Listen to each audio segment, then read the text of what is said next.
Do you want to dramatically shorten your business's path to profitable growth? It only takes 2 hours and it will illuminate what you need to focus on. Hey friends, welcome to the channel. For those of you who are here for the first time, my name is Vic. I am a serial entrepreneur. A business model storyboard is a most helpful tool to bring clarity to whether or not you are going to achieve the vision and the mission for your business.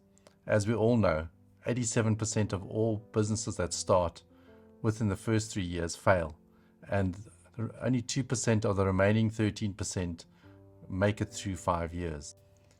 In this video, we're going to go through what a business model storyboard can do for you and your business. We're also going to look at how you, by using a business model storyboard, it could shorten the path for your business to be sustainable, scale, and then be a lot more profitable into the future. The business model storyboard basically is comprised of a number of different areas. And as you will see, we have customer segments, we have the way we relate to our customers, we have the channels and how we reach our customers, we have the value proposition that our customers are buying into. Then we have the vital and specialized activities that we need to do.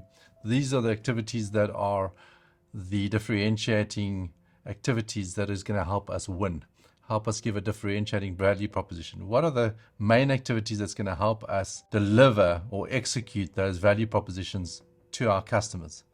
Then we have below this, we have our differentiating or strategic resources and assets. These are the assets that enable us to do these specialized activities. And then we have strategic partners, and these partners help us deliver the value proposition, and or they are partners in different. And then on top of that, we have, as you can see, we got the specialized and essential capabilities and skills required to execute these activities and to build these resources. Below, we find ourselves with our revenue streams that we make from our customers, and underneath that we look at our cost structures that's going to be able to enable these specialized activities and the differentiating resources. Below that, we have our profit formula and sensitivity assumptions. The profit formula and the sensitivity assumptions is obviously very important to understand things like our unit economics, etc., to be able to understand whether or not on how we're going to make money. Cost-driven business models are businesses that have a commoditized product. So they focus on how lean can they make the organization, how could they bring down the cost as much as possible. So if you think about a commoditized business, any business that makes glasses like this, basically their job is to try and make it as cheaply as possible because it's a cutthroat business. It's a commoditized business. This business needs to be able to try and sell this thing for as cheap as possible because everybody wants to buy this thing for as cheap as possible. So they need to reinvest all their money. They need to be able to get better technology to be able to produce it for a cheaper and better price with the best quality. And that's how they survive in the business world. Then you get a value-driven business model where it's more about the value of the product. If you look at Apple, for example, they create a value-driven business model. People can buy a lot cheaper smartphone, whether it be Samsung or LG or whatever else, but they choose to buy an Apple product because they want the value or the status that goes with it. So that's when you're not so focused on, yes, you are focused on making sure that your business is run efficiently, but you're not focused on trying to squeeze out every single little cost at the expense of the product. So you're more focused on delivering the best value because you know people are prepared to pay for it, and you're prepared to invest more money and have more costs associated to it because you're delivering value. If we look at Nespresso and we look at the business model so you can get an understanding for it, Nespresso's got two different customer segments, the household and businesses. And they basically have a value proposition, and their value proposition is the best espresso experience at home.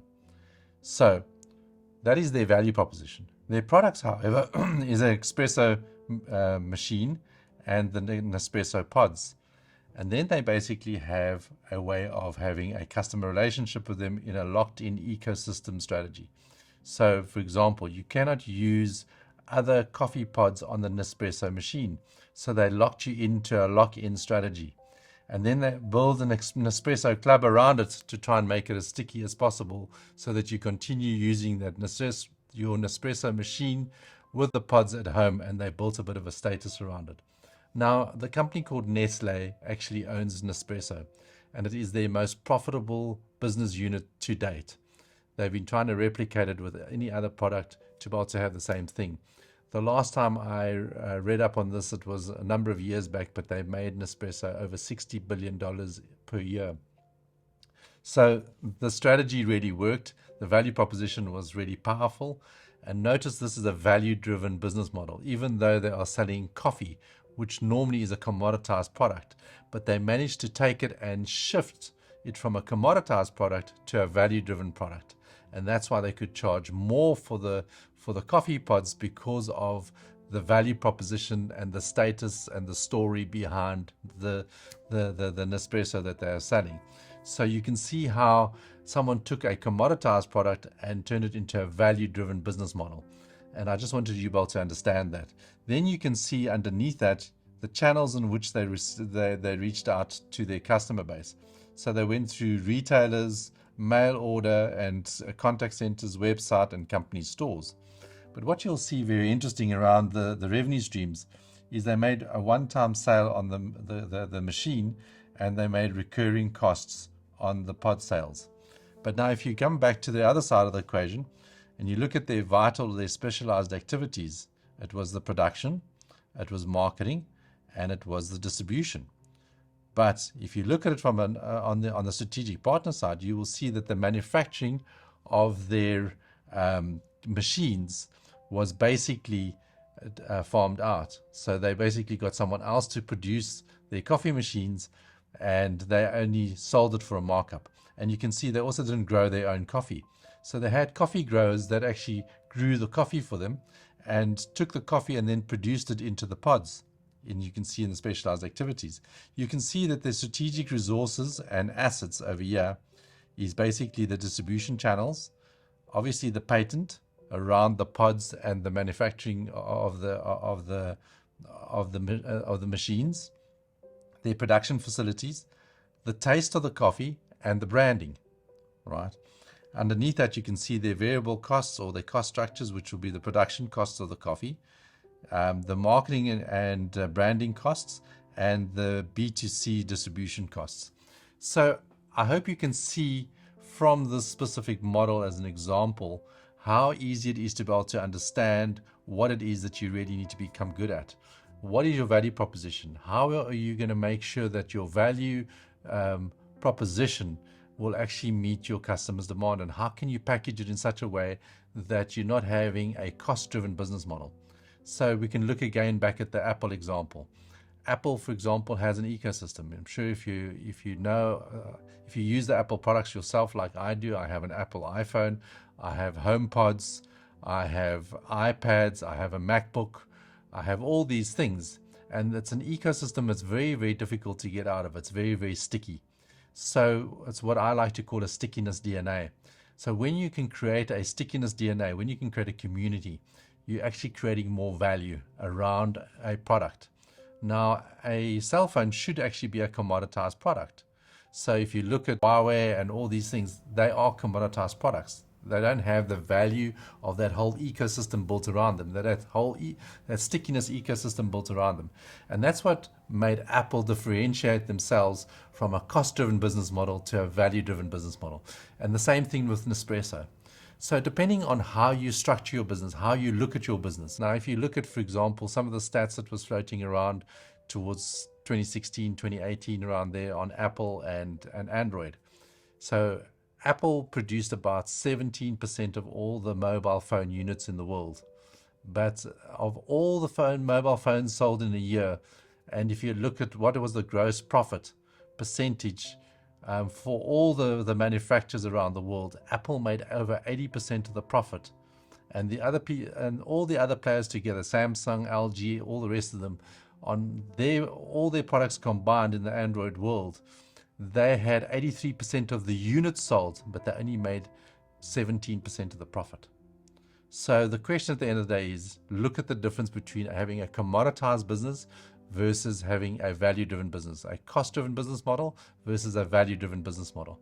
So when you look at your business this way and you really understand how you're going to package your value proposition, that has a profound impact on how your business is going to be.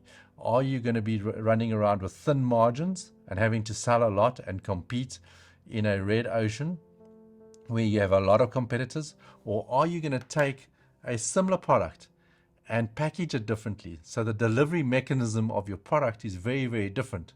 And that delivery mechanism is enabled you to create a value and niche down and find a way to create a whole different ecosystem.